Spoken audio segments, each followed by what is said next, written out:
The Pocketnow Weekly is supported by TripleByte. Don't have a degree in software engineering? You don't need one to apply to the likes of Dropbox, Robinhood, and Mixpanel. Take a quiz, do a general interview, and then advance on to your final handshake with TripleByte. Weekly listeners can get a $1,000 signing bonus by applying at triplebyte.com/weekly. That's TripleByte.com/weekly. Hold on. So Issa's mouth is completely open.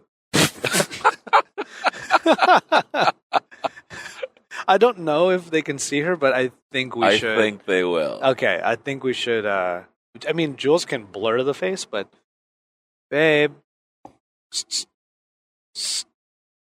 can you reach her knee? Issa. Sorry. It's just if you don't want your mouth completely open on camera.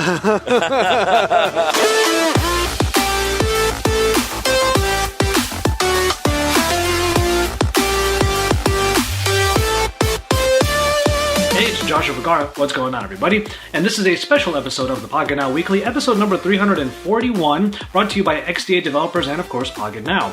I tried to do a bit of an intro at the beginning of this, as this is a carcast. Jaime and I were driving back from CES from Las Vegas back here to Los Angeles, and we also had Isa Rodriguez in the back. It is another look at CES 2019 as Jaime and I talk about some of our memories from the show and why we actually think that this might have been one of our favorite CESs that we've ever been to. So why don't we go ahead and just cut over to the carcast.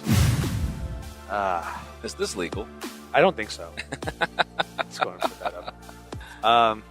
Yeah. I was trying to think of an intro as I was fueling up the car, because I know that we want to have our Jules-esque intros. This is the best one I can come up with. In the desert, you can't remember your name, but after a sea of business cards and meetings throughout CES 2019, there's a whole lot else we don't remember. Hello, everybody, and welcome to this episode of the Pocketnow Weekly, brought to you by XDA and Pocketnow, of course. XDA developers and Pocketnow. I don't know what episode this is, but this is, of course, our CES return. Are we supposed to remember with all the alcohol? I know, right? Exactly.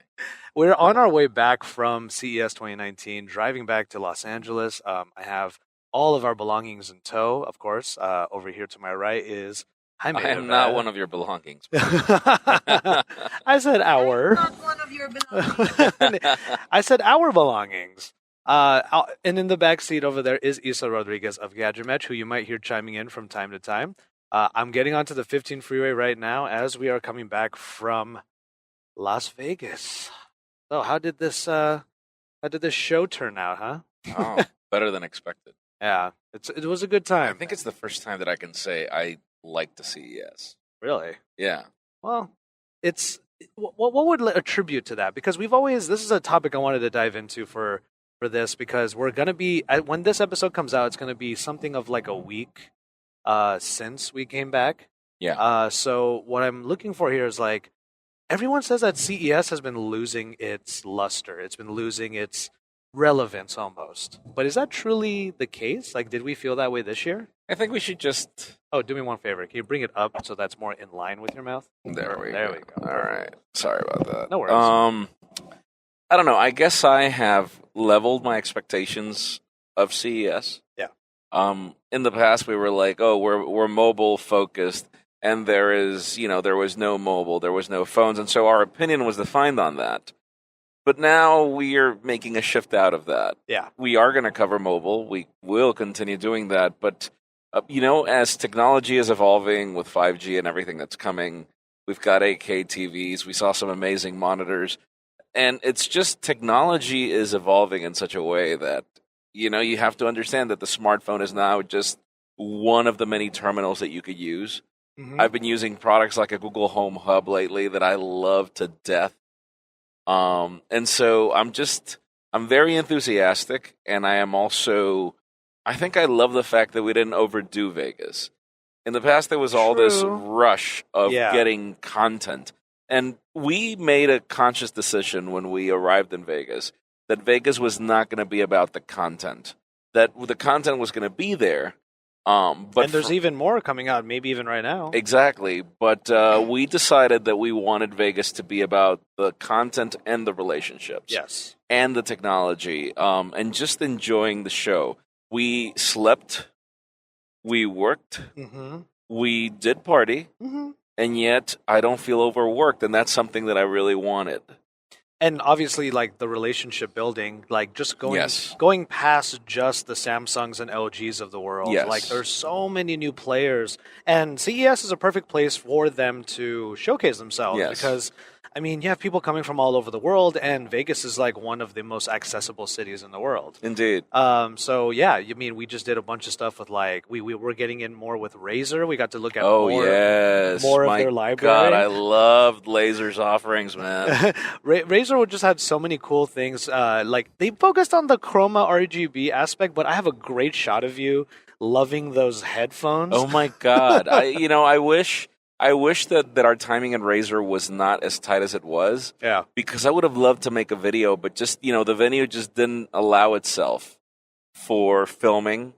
Not so much, yeah. No, And it also was like I mean, obviously with Pocketnow, it's been a mobile focus. We're moving into more. and I know that I owe you my Razer phone review, but now that I have the Raiju controller, I'm willing to do the review. Yeah, I'm super excited Because I was very clear. I will if I can't do a gaming phone review if I'm not willing to game with it, and I'm not willing to game with a phone on its screen. Give me a controller and then we'll talk. Okay, that's And fair. so Razer was very clear that I was going to wait until the controller to do my review, and Yeah. now's the time. I have not tested it yet. But I feel like different from all the other shows. Like, yes, the Razer Phone 2 came out a while ago. Yeah. They had some Chroma stuff to show off, but we were like playing games on desktops and Xboxes. Oh, I love playing Doom, man. I love. Okay, so a game like Doom will totally make me go back to playing on a PC. Mm. And I have a gaming PC. I needed a good monitor, and oh my God, LG. Oh yeah. Oh, I already told them that ultra wide, man. I really want that ultra wide. What was the A 49-inch. What? 49-inch ultra wide. It was fantastic, and it's just for me. It's not just about the ultra wide bragging rights. LG knows how to do monitors. Mm-hmm. Their color accuracy is top notch. I love in the case of their gaming monitors, how they've already built in the LEDs. Like they noticed that we're sticking LEDs in the back of our monitors, so they're just doing it for us. I love that. You didn't get to see the monitor that Razer's developing. No. They're actually developing one. We couldn't get a full answer as to who they're partnering with to make it. But the bottom of it, like the We're sharp, I assume. it probably will be. Most likely. The bottom of the stand has that same chroma lighting that the Razer 2 wireless charger has. Ooh. So it's the exact same thing. But their cable management in the back was awesome. And you know what? This is the highlight for me is that this is probably, at least for me, maybe for yourself also, since there's like a shift in the way that things are working at Pocketnow. Like there's so much more. I had a day where I looked at so many things on the show floor and like meeting with people, and not one of them had to do with a phone. Yes. It was fantastic. Yeah, I loved it. It's just, isn't it refreshing? Yeah. Isn't it refreshing? It's just if we go back to every single podcast that we've done ever since we started day one of CES, it's all a cry show. It is all, oh, I didn't like it. Oh, I was disappointed. Oh, it was just a rant story. And, we made a conscious decision this year, and Josh and I made this decision in Hawaii, that we were going to be happy, that we were going to go enjoy the show for what it is, that we were going to, just embrace whatever it is that CES has to show. Yes. And I think that we succeeded at this, and I think that CES succeeded at showing us what we wanted to, showing us what they could do. I mean, surely, companies are not doing major announcements, or at least the companies that we focus on aren't. But that's the problem. It's just the companies that we focus on just don't use CES. Yeah. And we have to understand that it's not CES's problem. Yeah. They had enough TV announcements. They had enough, oh my God. Smart home. Mm-hmm. They had everything. Their vehicle announcements as well. Qualcomm did an announcement of what they're focusing on in automotive. And so it's not like if there is no technology. No, we're the ones that needed to shift the focus. Yes. But also, it's not hard to. No. What I feel like a lot of people don't realize is that even if there's no mobile focus at CES or even shows like IFA, for example, there are so many products that link into it. Yeah. The smartphone has become the home of, it's become like the epicenter of what the rest of tech ends up being. Yes. So even then, like, I don't have it right here, but I even have like a microphone that I was able to get a hold of that is supposed to make vlogging with a smartphone even better. Yeah. See, that's not really a phone announcement, but it has everything to do with phones. Exactly. That's what CES is all about. And then once you Exactly. make that mental shift, it becomes a really exciting show. Exactly. So I'm actually, you're right. I feel much happier with how this one went because we were able to focus on way more than that. But even then, the shift is not hard to make. No. It's like a really easy pivot. And, I would really love comments. What do you guys feel about our brand name? I mean, do you think that so by the way, it's funny when people are like, yes, but it's not Pocketnow. I'm like, okay, so the brand was not born out of the concept of what fits in your pocket. Yeah. It was born out of an operating system. When Pocketnow was founded, the major operating system was Pocket PC.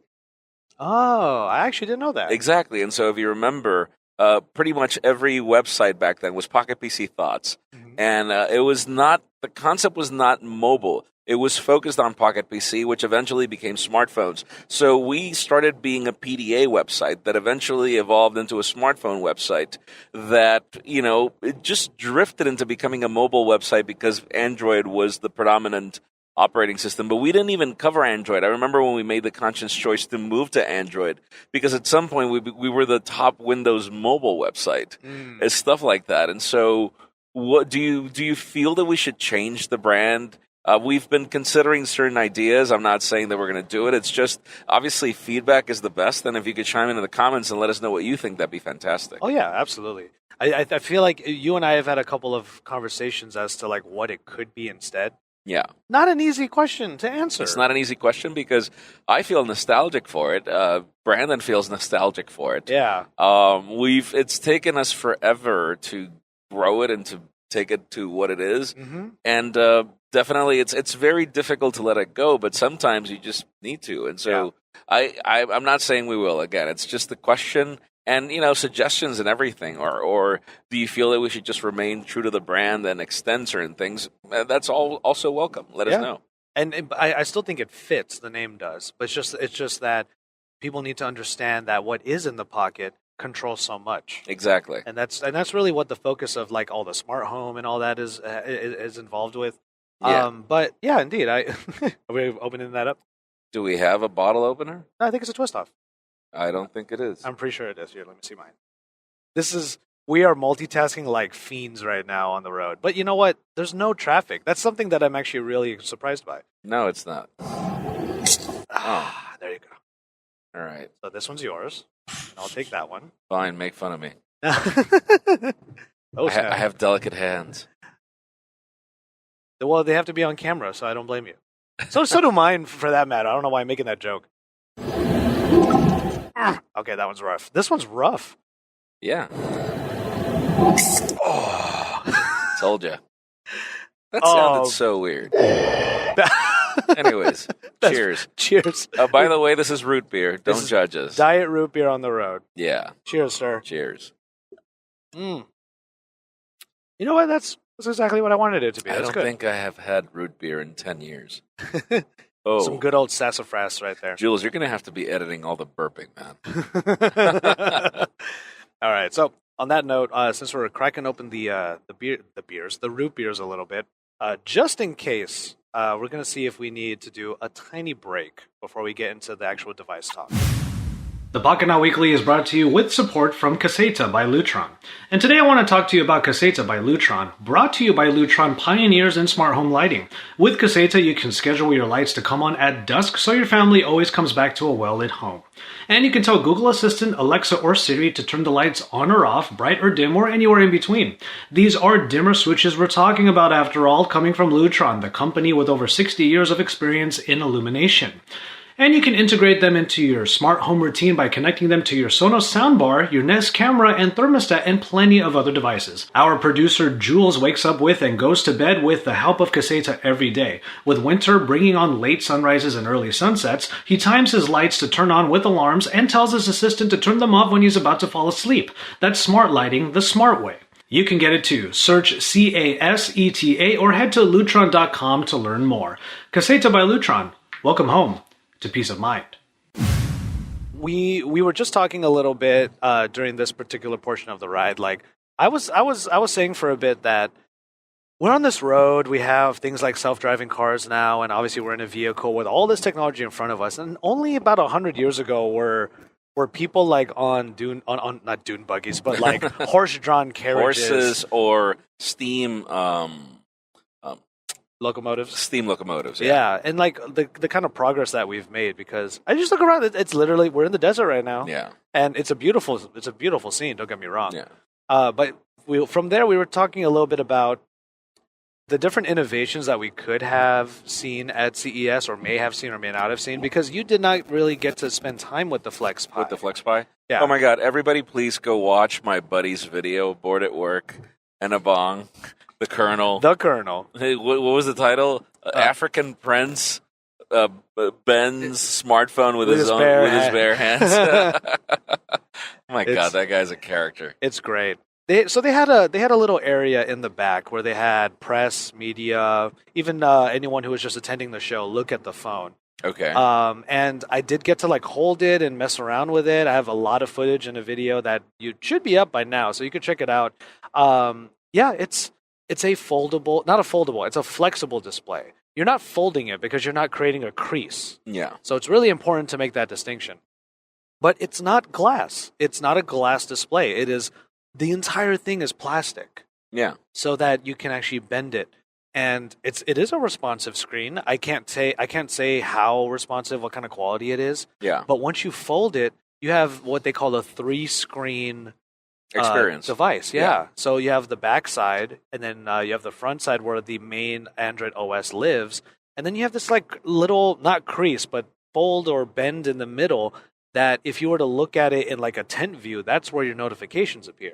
Right. And then when you take it out, when you unfold it rather, there's a hinge on the back, which is where it all happens, and then a very strong magnet actually that keeps it together when you fold it. Interesting. Can I ask you a question? Go for it. Why will you ever use a product like that? Okay, so I did not really ask the gentleman there in those terms, but I was like, I really like it as a tablet. This is probably what a tablet should be like. It's really thin. It's easy on the hands because it's super light. And it's easy to use. So if you made a tablet that looks like this, I would be so in. It's like a 7 or 8 inch when it's a tablet. But he said that one of the people, because they did start seeding out the devices to like certain VIPs in China. Yeah. One of them noticed that those magnets on the back were so strong that he's using it as a display for his refrigerator. I thought that was dope. Okay, so I'm trying to think of an example. I think that as a phone, it's weird though. I agree with you. It's the weirdest thing as a phone. Okay, so you'll never see like a Transformer car that is a sedan at some point, and then you can turn it into a 4x4, unless you bought a Subaru. And even those, it's very difficult. Okay, a smartphone has been proven for the past decade, 12 years, that there is one form factor, flat slab. Fair. There is one form factor. And then the tablets have been proven Microsoft experimented with so many types of designs for tablets, and then came Apple with the iPad, and boom, the form factor was just defined. So I'm not saying that these are not cool products. They're very cool. Yeah. And it's nice to have this like Vanguard product that's going to pull publicity in your direction, because that's what I feel that they're going to be. There's only one reason why we visited that booth, and it's because we were curious to see the Flex thingy. But it serves no purpose. It serves very little purpose other than being good PR, a good way of actually presenting what their other products are. And what they're capable. Yes. Because they have these flexible displays on other products where they make perfect sense. There was that smart speaker that they have where they actually wrapped a display around that it. That makes sense. Yeah. But it's just for me, for example, I love my iPad. And it also bends. No. I love my iPad. But one of the things that I love the most about it... You don't have a bend though, right? There's no bend, right? Have you checked? Yeah. But what I love about the iPad most is I could put it, there's my computer, and then I could fit the tablet in front, and it doesn't bother, like it feels like if there's nothing there. Okay. It doesn't weigh anything. And so I can't imagine using that flexi thing in my pocket or putting it in my bag without wanting to extending it. But then if I wouldn't, but then if there's no purpose for it to flex, then why would I ever flex it? Exactly.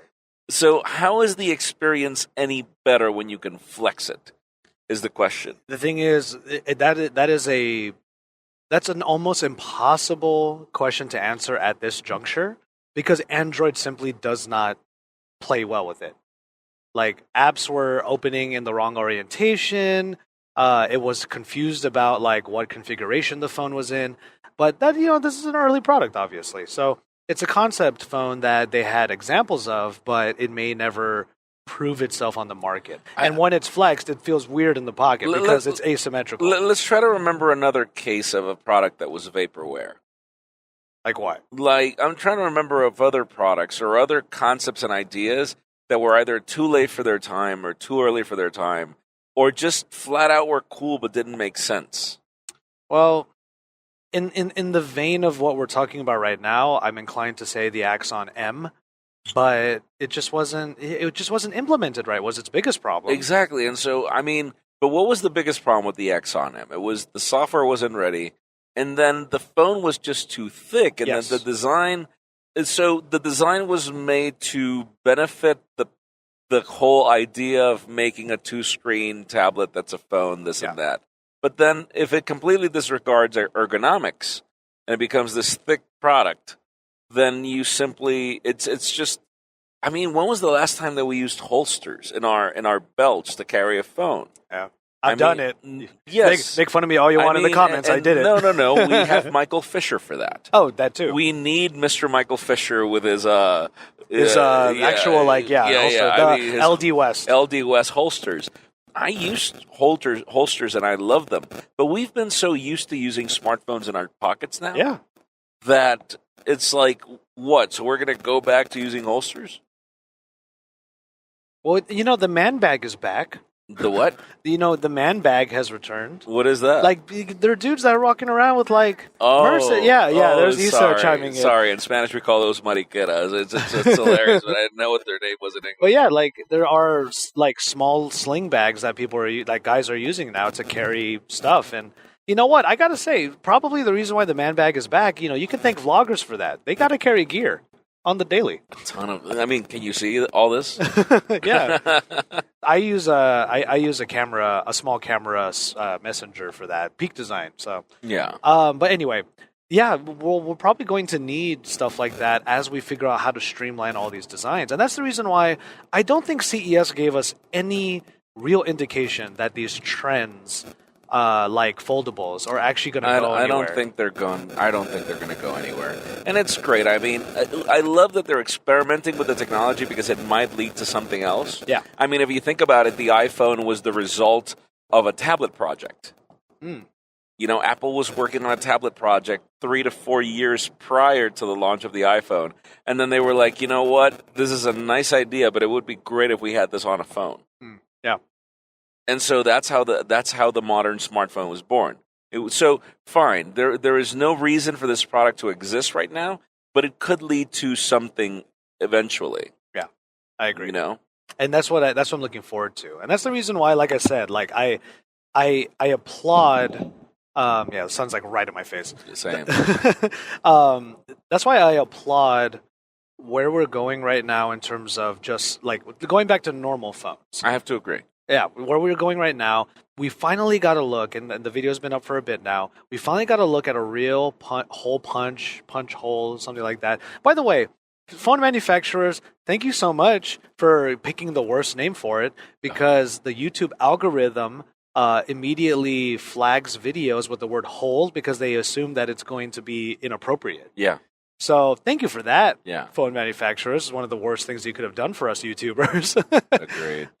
So that's why the video says goodbye notch. I couldn't say hole punches here. Yeah. Because it warned me that hole, depending on what the algorithm thinks, it might demonetize the video. Anyway, we got to look at our first punch hole display, and that would be the Honor View 20. Yeah. I have it in the bag, and we're going to do our full review. Are you going to go to the launch? Do you know yet? Or are No. you deciding yet? No, it's too tight. Okay. Because there's a lot going on. It's too tight. I mean, there's a lot going on, and to be fully honest with you, I like Michael Fisher's. We had a good conversation with him, and he was like, "Dude, I need to learn to say no to all the travel." Yeah. Because if I have to define how much or how is this turning over, I can't really say that it's becoming beneficial. For me, it's very hard to say no to travel because I love to travel. Yeah, same. And it also leads to great opportunities too. So I love going to briefings, and I love going to briefings because you get to meet the people that design the product. And it's not like when you stand in a presentation and whenever you watch a keynote, this presentation was designed for consumers. It wasn't designed for press. And so I love going to briefings because that was designed for us. And so we get to have a real conversation, we get to ask real questions, and we get to provide a more educated opinion whenever we review the product or tell you about it. Mm-hmm. And so that's the reason why I love to take these trips, because you get the opportunity to spend some time with these people, and sometimes in an informal environment, which makes them loosen up and tell you even more about why this product came to be. Yeah. You know, sometimes, and that's the reason why I have a really hard time bashing products. I will be very critical and tell you, like, the keyboard on the Pixel Slate is terrible. But it's just when you get to learn the amount of work that goes into a product and all the stages that a product goes into, it's very hard for you to just come to companies and be like, your product is trash. Yeah. I mean, how many phones have you built, Josh? Exactly. Or me? I mean, we know people who do that, though. They just come right in and they're like, this is just not good. Yeah. You know, and that kind of feedback is important to them, but you got to find a way to say it so that it's not just. Well, it's the more you learn why. I mean, I think every company would like to create the perfect product. Oh, yeah. But every company has either a defined budget or constraints in material, or they can't secure enough chips for the demand that they're projecting. Sure. You know, it's just so many hurdles in the industry. But you get to learn. It's not empathy, but you get to understand more of where the product is going. And again, it just helps you provide a more educated opinion about it. Mm-hmm. Yeah. And that doesn't mean that we don't say what we want out of it. Oh, my God. You know? We do. There were plenty of those opportunities during this trip as well, because we were hanging out with a lot of people. But I will say, going back to our topic, we have the Honor View 20. I hope the video looks okay with the sun right in our faces. But there's only one way to find out, my friend. I think we're okay.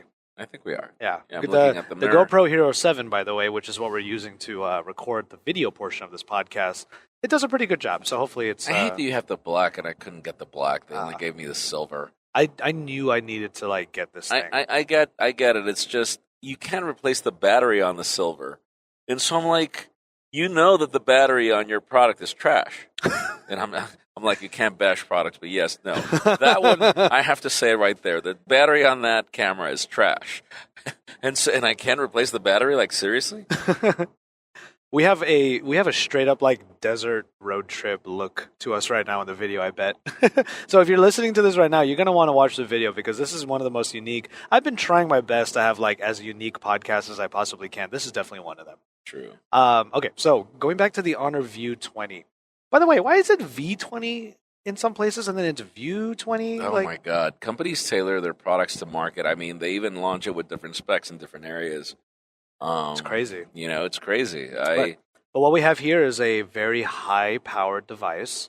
You obviously have the latest Snapdragon. You had that 48 megapixel. Latest Snapdragon, latest Kirin. Sorry. I don't know why, but in my head I crossed the two. Yes, you're right. The Kirin 980. Apologies. Got the latest Sony sensor, that 48 megapixel. That's what I want to try out. Yeah. I hate you right now. It comes it comes with also that 3D camera on the back. That what do they call it? Time of flight camera. Time of flight camera. Yes, because we're gonna have to see what it is. Yeah. You could do 3D modeling with the phone, but I mean, we all know that doesn't always translate to like an actual user experience. True that.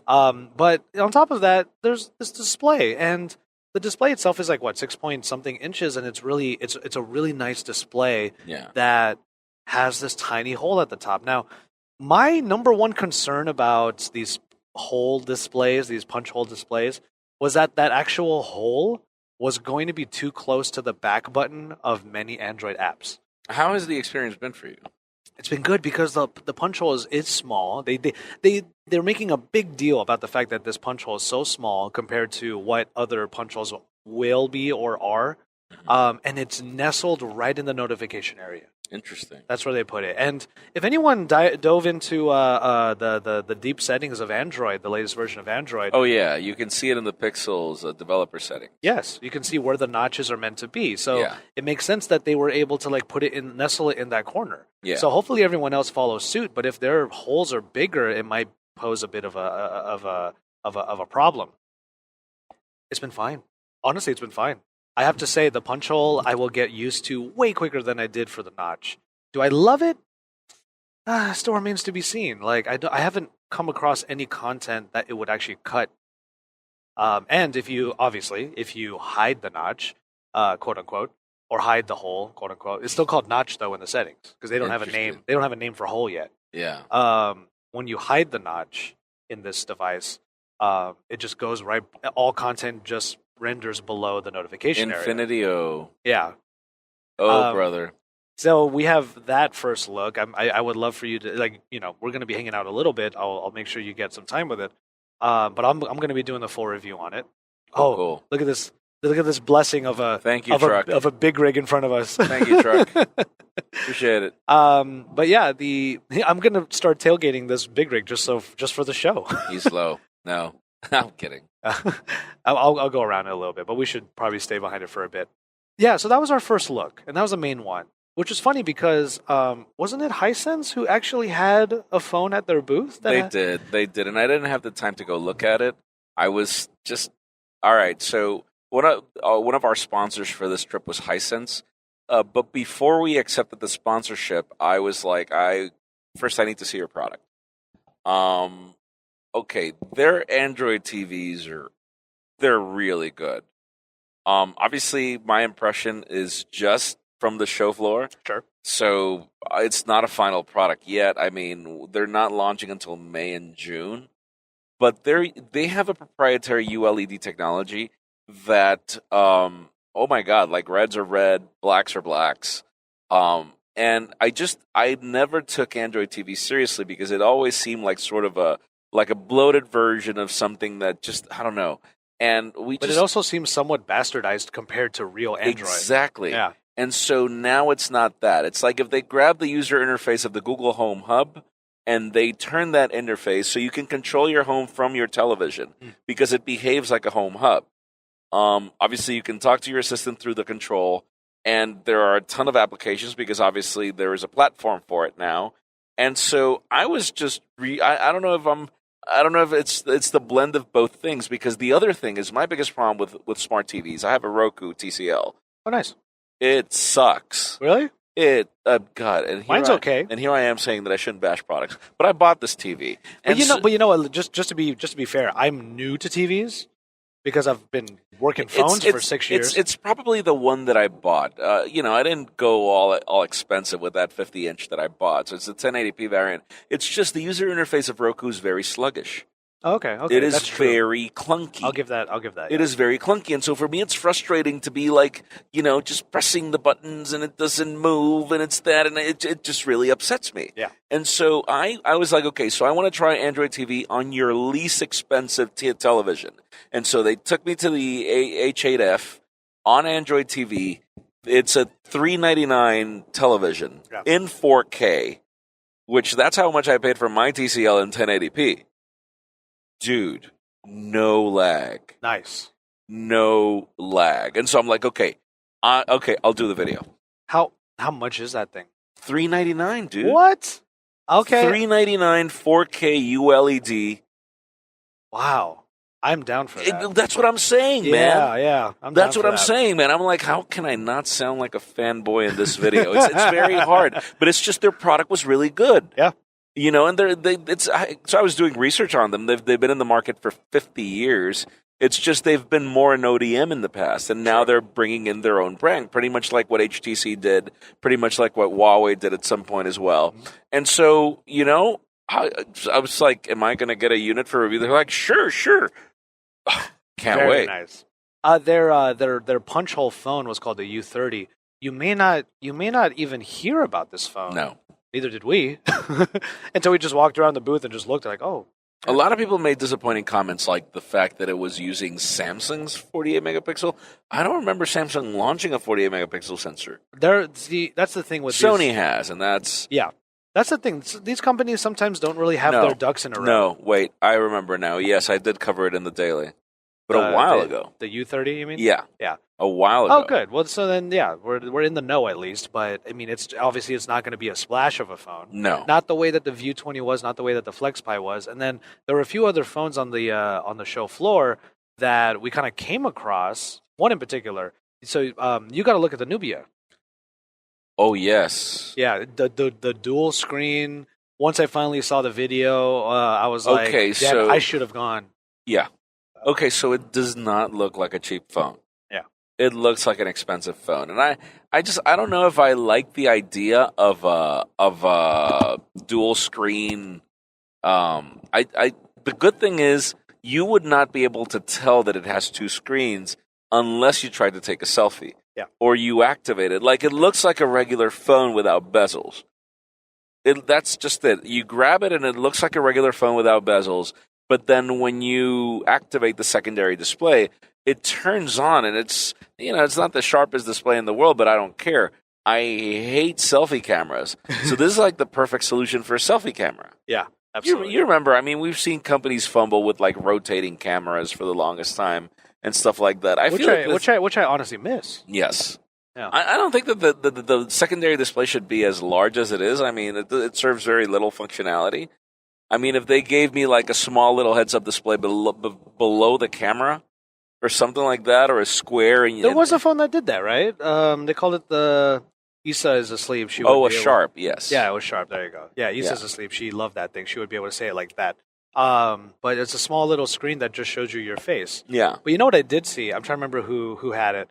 That's one of the... Okay, this show was a major win in all fronts, not only for Pocketnow, but also for myself. There's one company that I did not get to see. I didn't get to see PopSocket. I gotta go. Oh, I'm so sorry. No, don't worry. I didn't know where they were. I should have run around Showstoppers more to try to find them. You can have all the PopSockets you want, man. I saw someone have a PopSocket where the actual like disc in the PopSocket was a mirror. That's a perfect idea. That's a good idea. Yeah, that's a great idea, and that's good for like the selfies and whatnot. Anyway, I digress. But like, Vivo did that concept too, right? They have the rear screen. Yeah. But they even have the ring light around the thing, and it's funny how things are getting so weird. Oh, you want to hear weird? And I love it. You want to hear weird? Grab a Sony Xperia XZ3 on its default settings and try to take a selfie. The beautifying modes are set by default. One of these is how is it like face? Like it makes your face slimmer. Yeah. Which I totally need. It makes your eyes bigger. I'm like, so you look like an anime character at that point. Literally look like the aliens that were in the store that we just left. We went to Alien Jerky. Oh my god. Which is why we have the root beers in the first place. Yes, indeed. But yeah, I love where the experimentation is going. I just hate that one particular design is going to become the de facto, and that's the hole punch. We're going to lose the slider before it had its heyday. I don't mind losing the slider. Oh, honestly, I don't mind losing the slider unless you do it like Vivo. So the problem is it's not water resistant. I know. And for me, I value water resistance more than a selfie camera. Okay, that's fair. I think that's a perfectly good reason. Yeah. Because the water resistance IP certifications are almost like they're almost So standard. I now. would rather deal with the punch hole. I mean, come on, Essential did it okay. I mean, Essential was pretty much the company that came up with the concept of the notch. Yes. And then everybody else followed in their own way.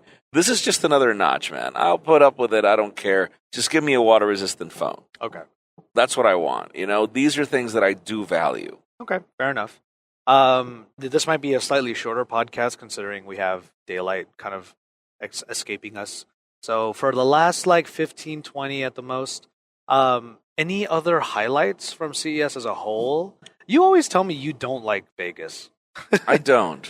I never have. I love it. Really? I love Vegas. You're young, that's why. Well, maybe that's part of it, but I do think that Vegas is just like, it's one of those places where you could wake up in the morning and if you want to do something, you can do it, aside from go to the beach. But They'll make a fake beach for you. Oh, yeah. I mean, you could go to a beach club, which I'll admit I've never done because I don't have the body for it, but I digress. The thing is that the resources in Vegas are so vast that that's the reason why it's the perfect place for a convention. True so that. You can go places, you have transportation, that's easy. We didn't get to do any self-driving cars, self-driving taxis. No, I tried. I tried the Lyft. I accepted the whole program where you can do the self-driving lifts, but I never... You never got one? Was never received by one. I think Jules did, and I would love Oh, for... Jules did. That's true. Yeah, I wonder what his experience was. He said mostly... His post on Instagram, which Jules is probably pulling up right now, he said that the trip was mostly done by the self-driving, not the entirety. Yeah. So they probably had to like take control at some point. Yeah. How are you on the? So as far as not just like how you feel, but also, are we as a, let's say, brand going to be looking into stuff like automotive and self-driving and autonomous vehicles and AI? I do feel so. It's just.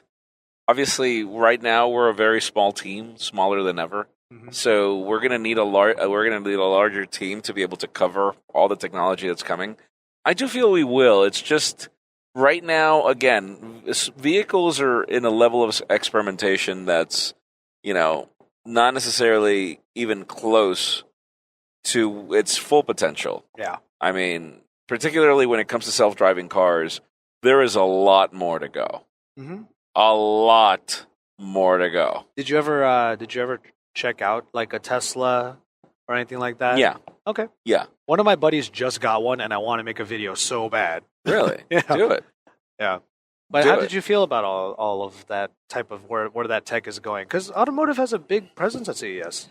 I drive a Honda Accord, the latest model in New York, and even that cruise control in that car is pretty much a self-driving car already. Yeah. I mean, to a certain degree, it detects what car's in front of you. It will literally maintain a distance from it. It'll detect the road. It'll steer. It'll do pretty much everything in cruise control except change lanes. Mm-hmm.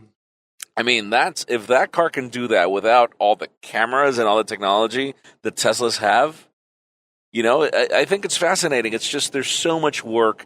And then, obviously there will be the naysayers that believe that the best thing is to have somebody on the wheel, which, by the way, the person that's talking to you right now, I already had an accident because I fell asleep on the wheel. Mm. All right? And I put a lot of people in danger because of the reckless driving that I did that day because I was totally tired. And so, to be fully honest with you, would I have wished to have a self-driving module in my car? Back then, I was driving 10 hours with my son in the car, and I put his life in danger because I didn't choose to just stop and not drive. Mm-hmm. So do I want self-driving cars? I do. Do I want self-driving Ubers? No, because honestly, they provide jobs. Okay. They provide new levels of income, and I think it's unfair for a company to just. Do you imagine, like everybody that already has a car, having a car, and then self-driving cars as well, and like they're only going to congest the road a lot more, and it's less people making income. Only to make some CEO. But that person in the seat for emergencies, like they're right now, legally, yes. But the whole idea is that eventually the person is to be removed. That's the problem. That's true. And so for me, it's like, all right, I don't need to help the CEO buy a new yacht. Economies need people to have jobs. And Uber and Lyft have been a good way to mediate some of that over the last couple of years is jobs in this country haven't been great.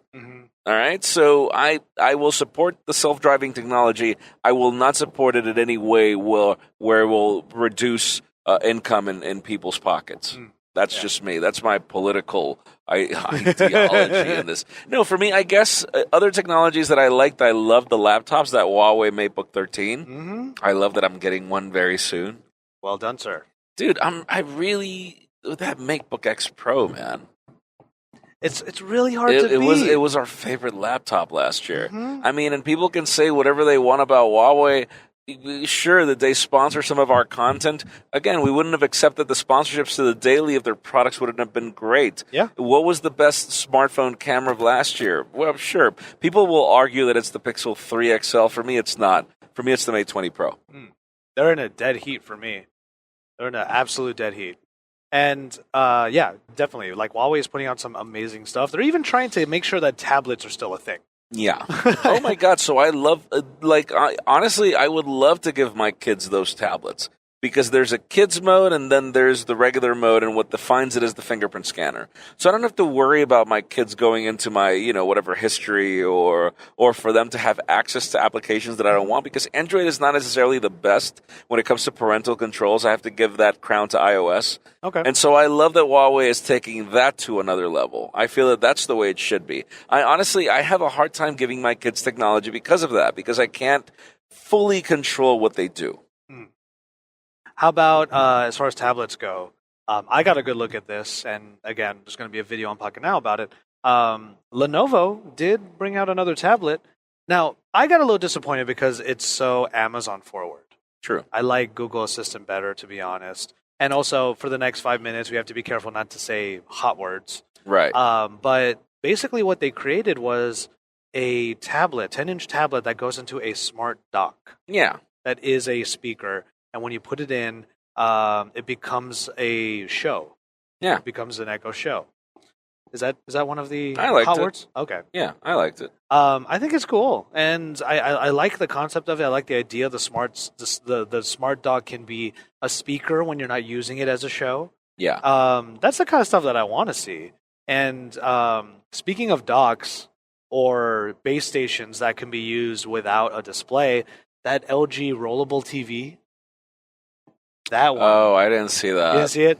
So the rollable... What I love was their projector. Their wall projector is this thing that you could just place very like a foot away from the wall, and it projects up to it without any sort of aberration or anything. It's fantastic. Nice. But tell me about that rollable, because we saw the concept, but now we have the product. Now we have the product, and the thing that I loved about it is that they found practical ways of using it in different configurations. Like, for example, instead of it being like a wallpaper TV that has a cord coming out of it and it goes into like this big piece of tech that is still bulky, it's all one big thing. So what happens is it can actually roll all the way in and it rolls all the way out, but you can also roll about a third of the way, and it becomes an interface for the speaker. Interesting. You can also have it do ambient stuff, like maybe you want a fireplace. It'll show a fireplace, and you can hear it coming out of the speakers. When it's rolled all the way down... Does it also heat the place? maybe that... Skewmorphism at its finest, man. So when it's rolled all the way into the base station, that whole thing can be used as a smart speaker as well. Yeah. So same concept. But when it comes out, it's just the OLED goodness that you always love from LG. And it's beautiful. It's a beautiful display. Interesting. Now, put that right up against the micro LEDs from Samsung. Oh, yeah. I did not know much about micro LEDs until this show. Yeah. They're not going to use that in phones, are they? Do you think? There's only one way to find out, man. I mean, why not? Yeah, that's true. Why not? Now, let me ask you this. What did you think about Fossil? Oh, yeah. That was a good briefing. That was a really good briefing. Okay, so I'm actually kind of excited. Would this help? These lights? At least one of them? No, both of them, whatever. Yeah. What I find... I think this would help. Yeah, I think it's fun that... what I'm excited about... Oh, this is the truck lane. I think it's exciting that smartwatches are more or less making a bit of a resurgence. I would not really attribute that to Wear OS 2.0. No. But I also have to admit that No. Wear OS 2.0 is a vast improvement from anything that came before it. It's a better user interface that still requires. Oh my God, man! A lot Am of I maintenance. am I the only person? Like I've been using this Fossil Q Explorer HR, and honestly, I have, like I told them, because they asked me, like, genuinely, how do you feel about that watch? And I'm like, the battery life, man. Of course. I've I'm just like, resigned every myself. single night, No smartwatch my is going to get watch far. is dead. Yeah. Like, we start the day at 10 a.m. and by 9 p.m. it's dead. Yeah. I mean, come on, man. I And then they come up with the 3100, which they're not really fully adopting except on the sport, and the battery life is also bad. Yeah. I mean, okay, and that's one of my problems. The battery life, I just resigned myself to. They're not going to. It's not going to get figured out for a while. Yes, but then you've got Apple and Samsung with their offerings figuring it out. Yeah, they're trying to at least. Okay, so here's the thing. I have a problem with Wear OS, not just in the battery life. This has been the first time that I've been using Wear OS nonstop for a month because I'm doing the Google Fit Challenge. Clearly, Vegas didn't help. Sorry about that. I'll get back as of tomorrow. But the thing about it is, dude, that user interface is so clunky. It makes sense to me, but it's clunky. Yeah. If I'm training, oh my God. Sometimes I want to pause my workout and I can't because it's stuck and it's refreshing and it's like, and so we were at the presentation from Qualcomm for the 3100. Yep. And then you get the presenter saying, no, this is the perfect chip. We don't need to do anything with it. All we needed to do is add a module for it to be more power efficient whenever you're not using the watch. And I'm like, you're wrong. You're wrong. Wear OS is a clunky mess. Mm-hmm. Well, Wear OS aside, what I really enjoy about smartwatches right now is that we're finally at a place where the actual watch makers themselves kind of clued into it. Like, what if we have the watches that people love from us just connected? And we had a whole generation of them last year that came out that, kind of a lukewarm response. People kind of liked it.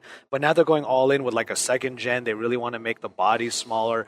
They want to make them accessible to everybody. So there's a lot of choice now. And that's exactly what smartwatches needed to have. Yeah, but you needed an ODM like Fossil. You needed them. That's You exactly needed that because Fossil has so many brands. Michael Kors, Kate Spade. Exactly. They've got Skagen. They're still doing hybrids. It's just funny. I've been trying to use the Chronobee. Mm-hmm. Chronobee sent me their most beautiful watch.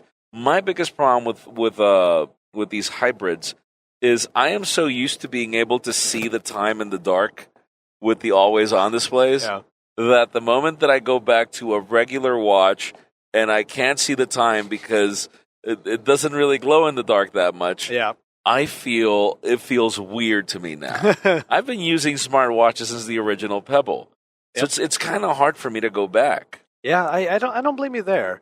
My favorite thing about hybrid watches, which the reason why that I really love them, is because it's that entry point that I think people overlook.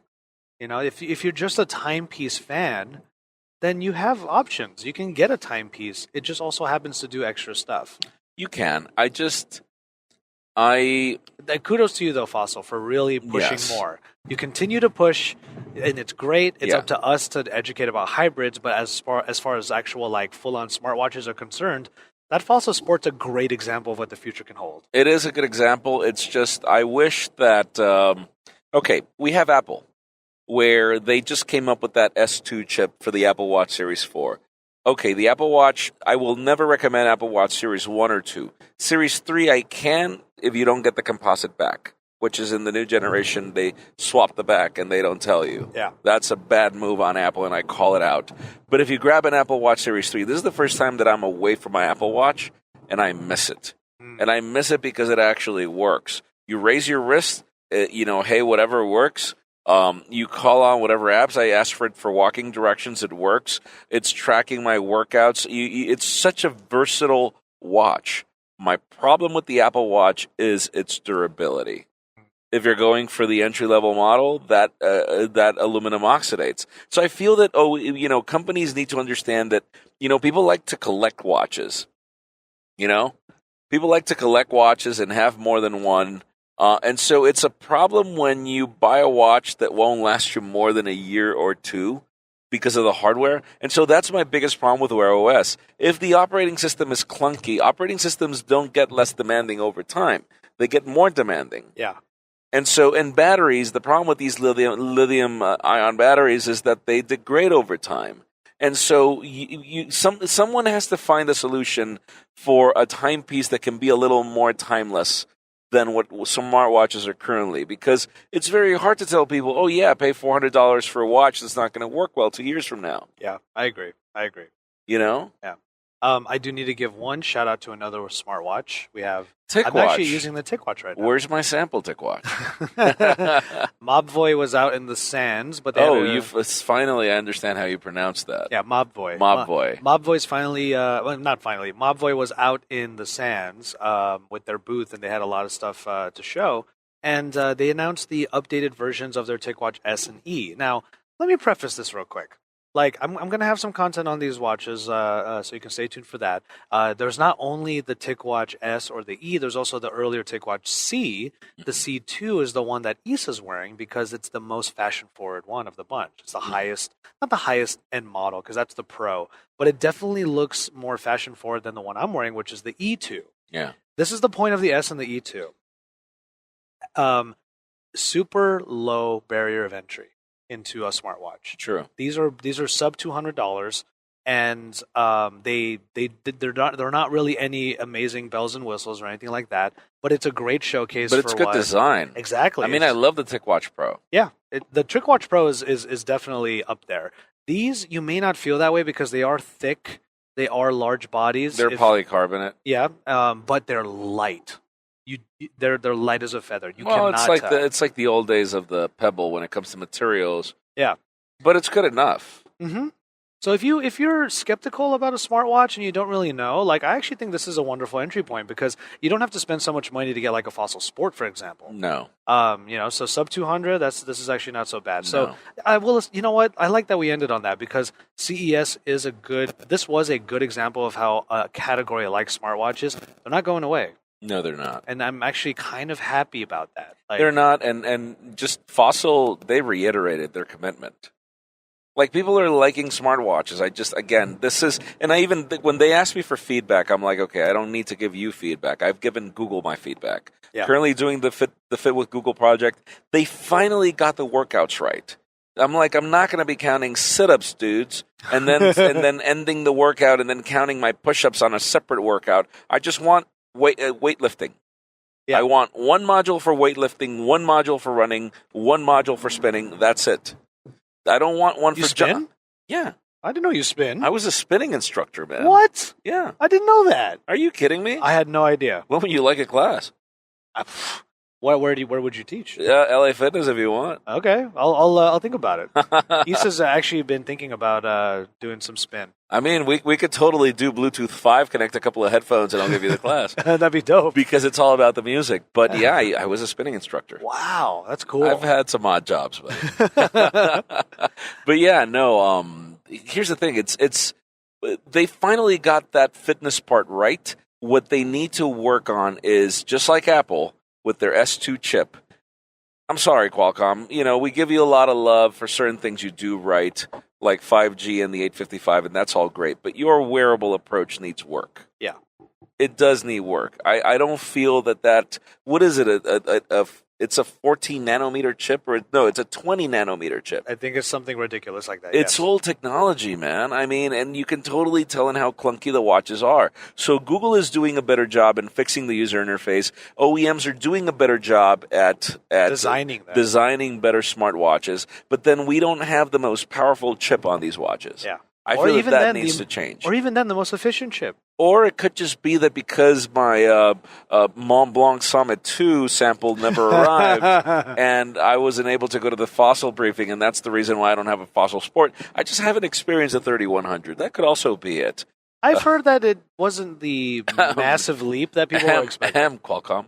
I heard it wasn't the massive leap that everyone was expecting, but it did help a little bit. But that Fossil Sport is definitely where we have to try it out. There's only one way to find out. That's right. And on that note, that is it for now on the Pocketnow Weekly. As the sun is going down, we have a wonderful gradient over on the side. It's beautiful. We're coming through. I think we're in Bakersfield, Lenwood. We're coming through. We're in Barstow.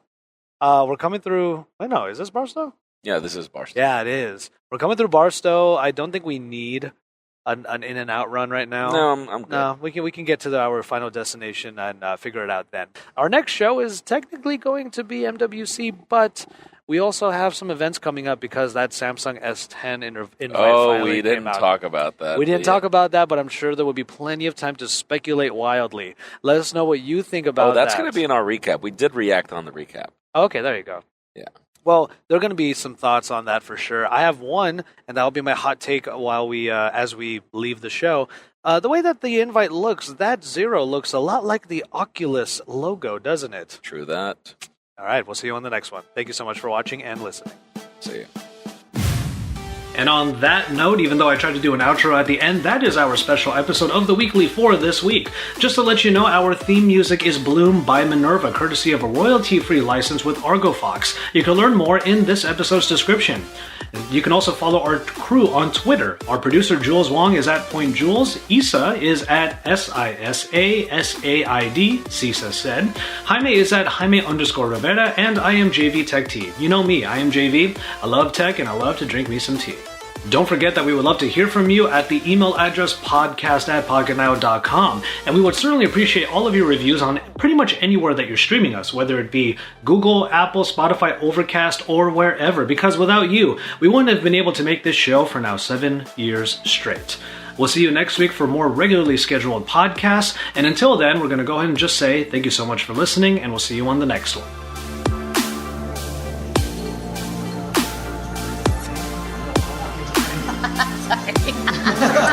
This happens every time. Okay, 1, 2, 3, go.